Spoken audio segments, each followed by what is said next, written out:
Buddhaṃ saraṇaṃ gacchāmi, Dhammaṃ saraṇaṃ gacchāmi, Saṅgham saranam gacchami.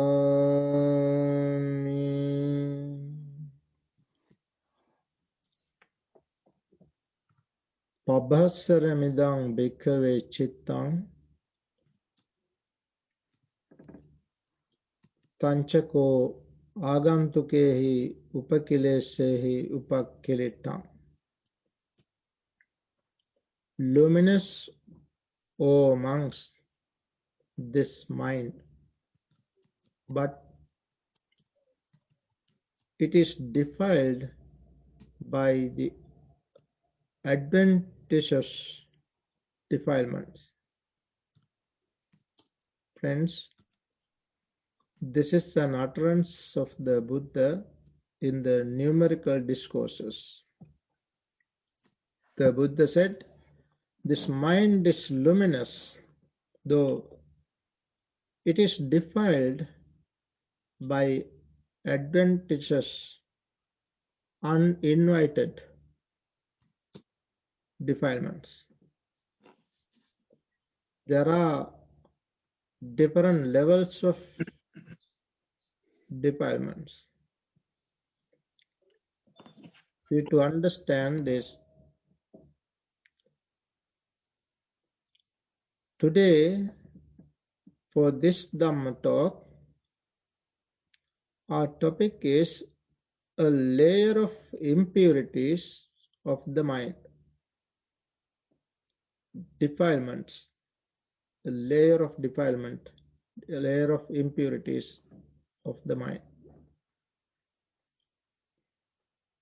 As I said, there are different levels of impurities, such as unwholesome root. There are three unwholesome roots: lobha, dosa, moha. Then there are 5 hindrances. It is another level.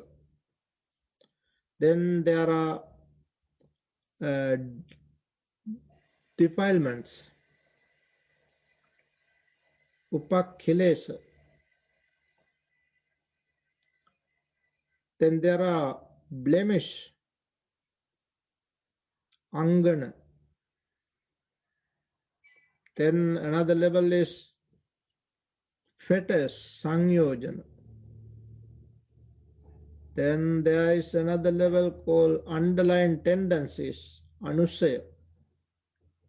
Finally, the most subtlest form is called asava, taints. One day we all have to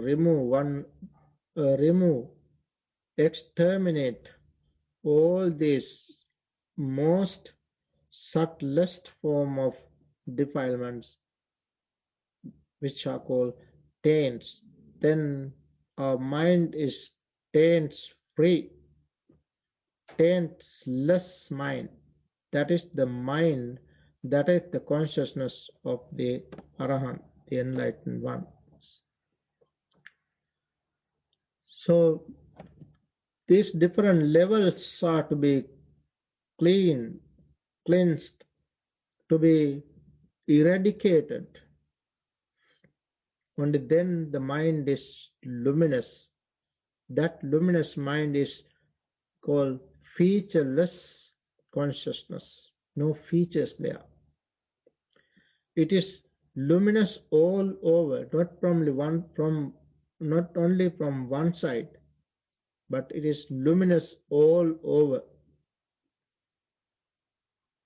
Sabbato pabhang. The Buddha said, Sabbato pabhang, that mind is luminous all over, each side. So When we practice, first we have to understand hindrances. Mainly, basically, generally we have the three unwholesome roots. These are all the time there in our mind. Unwholesome roots are lobha, dosa, moha, greed, hatred, and delusion. Today we want to talk a little bit about 5 hindrances. 5 hindrances are there in our mind, and this can be removed, one day we can remove this, completely cut off this. But first we have to subdue these 5 hindrances. As long as these 5 hindrances are in our mind is not clear, mind is not calm, mind is not concentrated.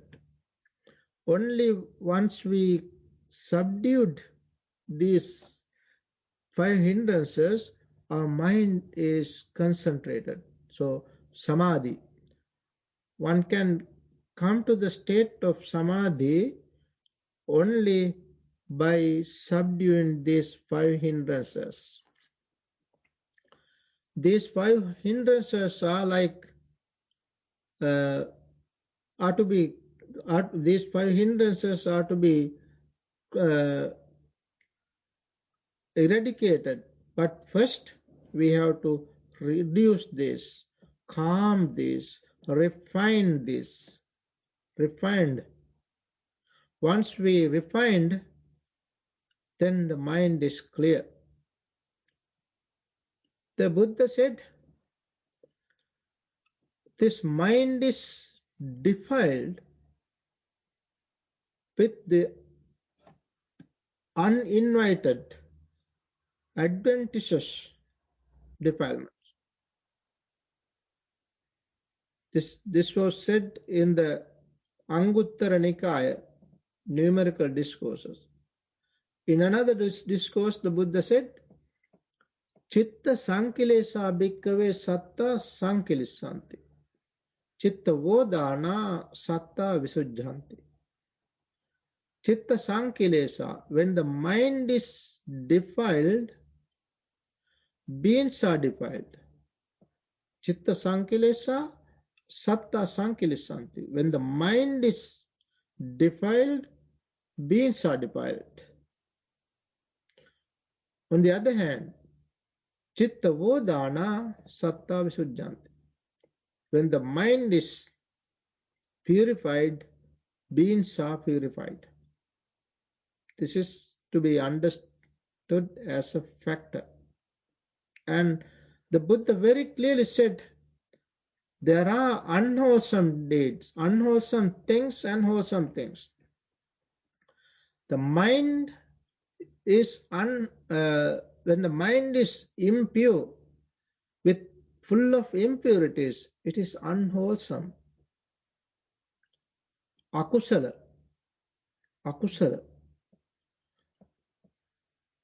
Once the Buddha said, Akusalam bhikkhave pajahata, monks, abandon, give up all akusala, all unwholesome. That is the instruction of all Buddhas. But in this case, the Buddha said, Akusalam bhikkhave pajahata, monks, abandon akusala, unwholesome. And further he said, it is possible, sakha bhikkhave akusalam pajahatum, monks, it is possible to give up, it is possible to abandon unwholesome. If it is impossible, Buddha said, if it is impossible, I do not say this. This is possible, therefore abandon akusala, abandon unwholesome. On the contrary, the Buddha said, Sakha kusalam bhikkhave bhaveta. Kusala, Wholesome. Wholesome thoughts are to be developed, Kusalam bhikkave bhaveta. Sakka bhikkave kusalam bhavetum. Monks, it is possible to develop kusala, wholesome. So Buddha never tells us to do what is impossible.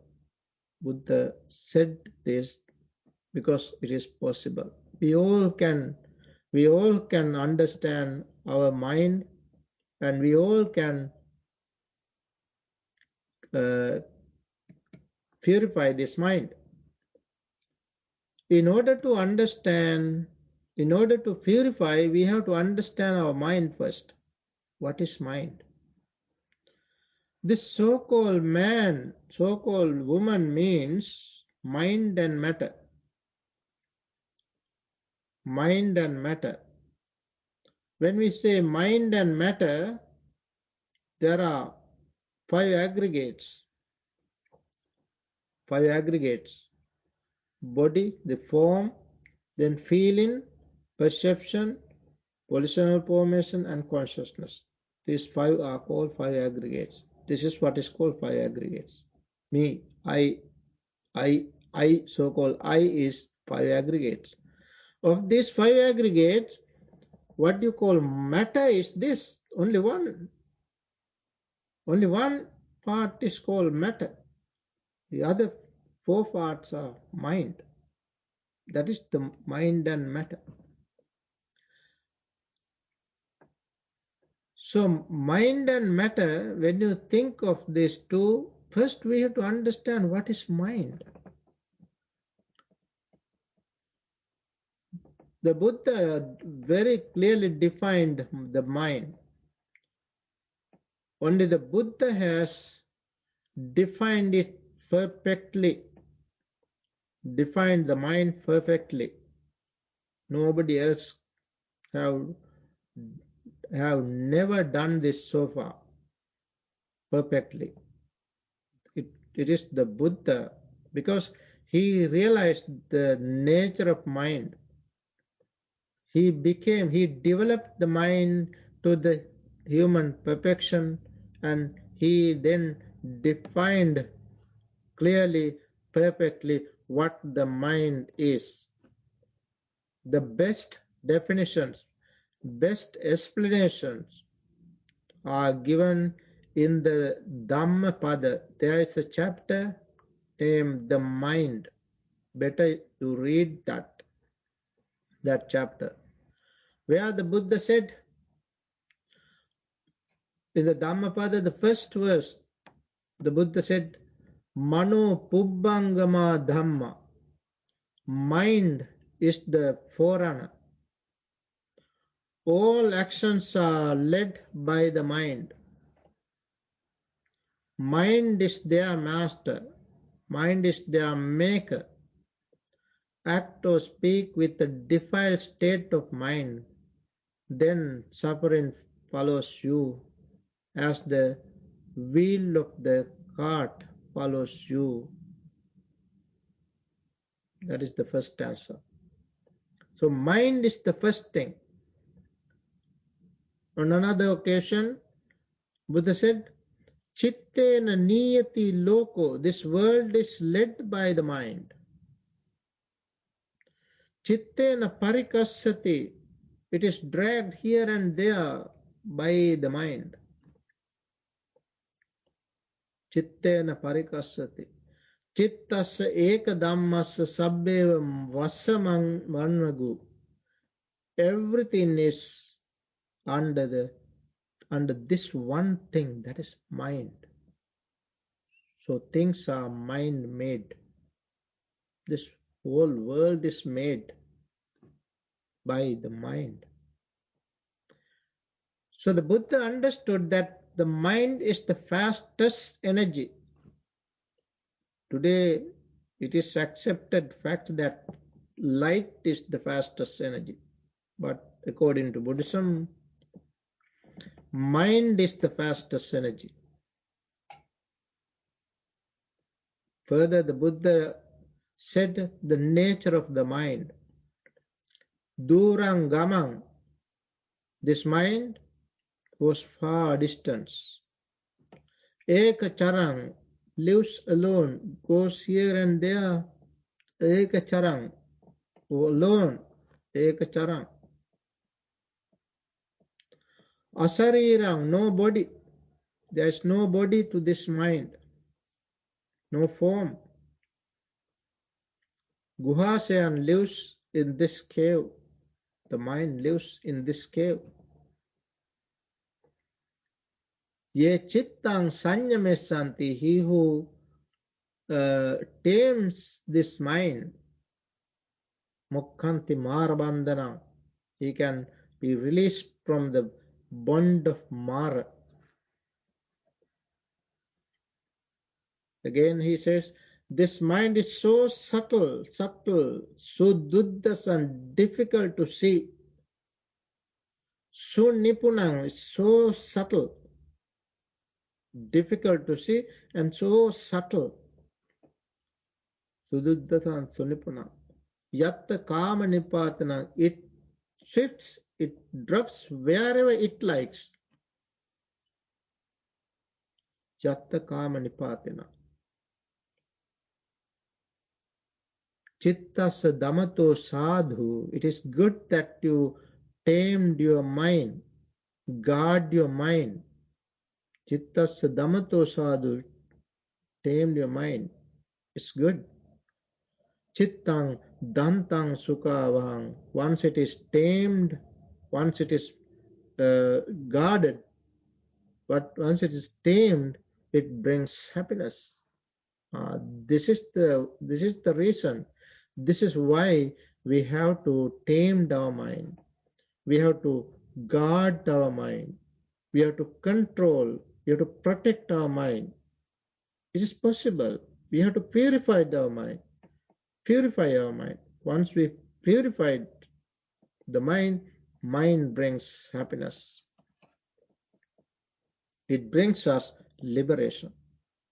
Friends, that is why we have to understand the nature of mind, and we have to understand the cause of impurities of the mind. There are causes. Without causes, nothing happens. According to Buddhism, the Buddha pointed out these causes. We have to try to find the causes and then remove the causes. Once we remove the causes, then we come to conclusion. Then we come to the state of happiness. That is what the Buddha understood as the Four Noble Truths even. The Buddha first understood what is called unsatisfactoriness. He understood that there is unsatisfactoriness in the whole universe. Wherever beings, there is unsatisfactoriness. That is the truth in the world. Truth in the world. Buddha understood this. And then Buddha wanted to understand the cause of unsatisfactoriness, and he understood this and then removed the cause and achieved success, for which the Buddha understood the path. The path is the Noble Eightfold Path. That is how he realized the Four Noble Truths. So, as I said earlier, there are 5 hindrances. You have to understand these 5 hindrances. 5 hindrances are sense desire, kama chand, ill will, vyapad, then sleepiness and laziness, tena midda, then restlessness and worry, uddacha kukkucha, then doubt, vichikiccha. These are called 5 hindrances.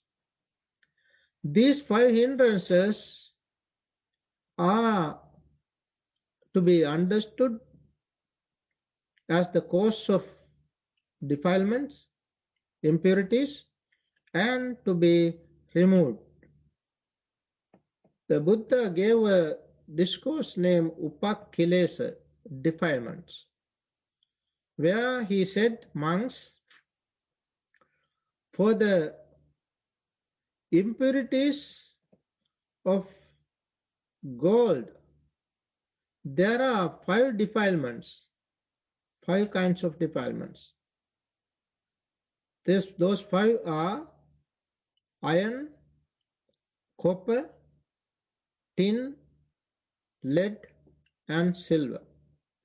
As long as these 5 kinds of impurities are there in gold, the gold is not malleable, not workable.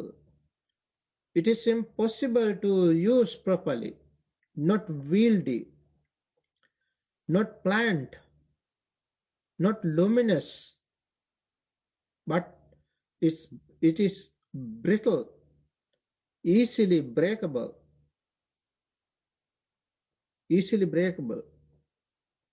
Once these impurities are removed, the iron, copper, tin, lead, and silver, once they are removed, the gold is malleable, it's wieldy, it is easily manageable, it is amenable, it is easy to work, easy to do something with it, workable, through which one can make an ornament, one can make a necklace, bracelet, earrings, or such things, because it is then clear, it is proper, it is luminous. Gold is luminous then. As long as such impurities are there, you can't make the ornament, you can't use it, can't work on it. Like that, the mind, as long as there are 5 hindrances in our mind, we cannot control this mind. We cannot understand the nature of this mind. We cannot come to the state of calmness, state of tranquility, state of concentration. No concentration. No concentration. You have to subdue, understand this and subdue these 5 hindrances. Sense desire. What is sense desire? Sense desire is we have desire to please these senses, 6 senses: eye, ear, nose, tongue, body, and mind. These are to be understood. We should not gratify these senses. That is sensual desire. If we have sensual desire, as long as we have sensual desire, we cannot understand our mind. Then we have ill will. Our will is ill. Therefore, we can't understand things because we have ill will, repulsive thought. Instead, in order to understand this, we have to practice. We have to remove this. And then we have sloth and torpor, rest, sleepiness and laziness. As long as we have sleepiness, we can't meditate. We can't understand things properly. Then we have restlessness and worry, remorse. As long as we have restlessness and worry, we can't understand things properly. And then we have doubt. So the Buddha said, remove this. How? How is the question? Buddha said, how? Let's understand how. Buddha said, in order to remove, in order to control this sense desire, practice unattractiveness. Unattractiveness. It is because of attractiveness, subhanimitta, subhanimitta, attractiveness, the mark of attractiveness, we have sense desire. Then practice it is opposite. What is that? Asubhanimitta. Asubhanimitta is unattractiveness. Practice unattractiveness. That is how one has to remove sense desire. The second one, ill will. It is because of repulsiveness of mind. Our mind is, our will is ill. So what should we do?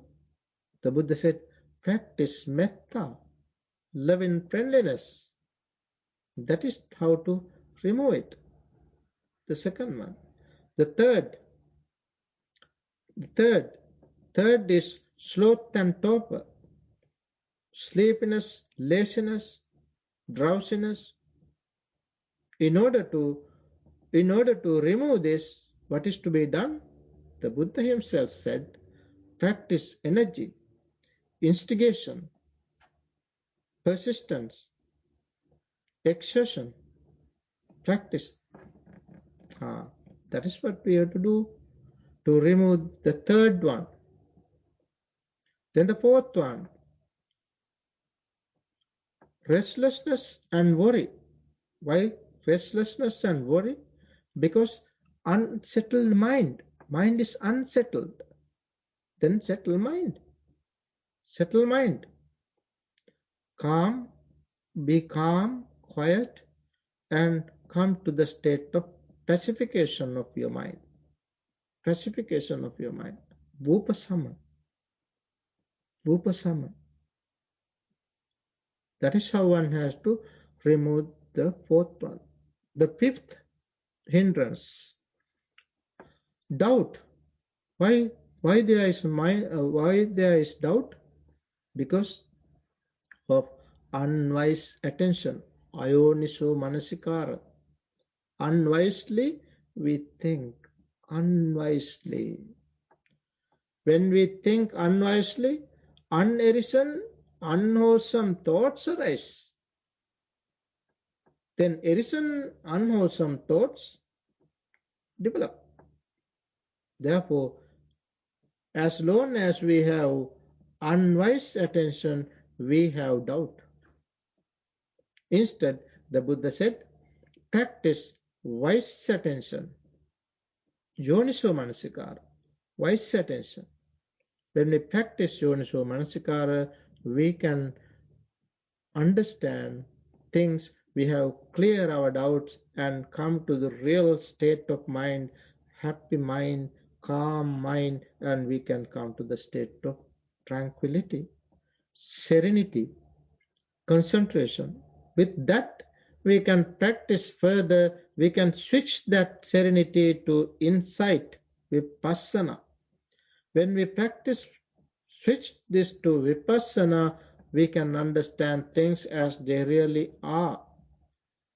When we realize this, we can continue our meditation properly, systematically, and come to the end of this samsaric journey. That is what is called liberation, liberation of mind, mind, liberation of mind. The mind is liberated. That is how the liberated person can declare, my mind is liberated, not I am liberated, but mind is liberated.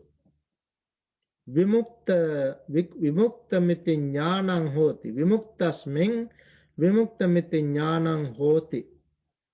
That is how the Buddha said.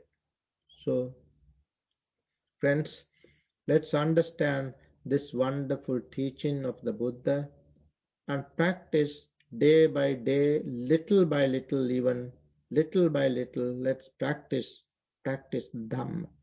Practice this meditation so that we can live happily, peacefully in this life, in this society, and one day we can realize real peace, real happiness of Nibbana. May we all attain supreme bliss of Nibbana. Sadhu, sadhu, sadhu.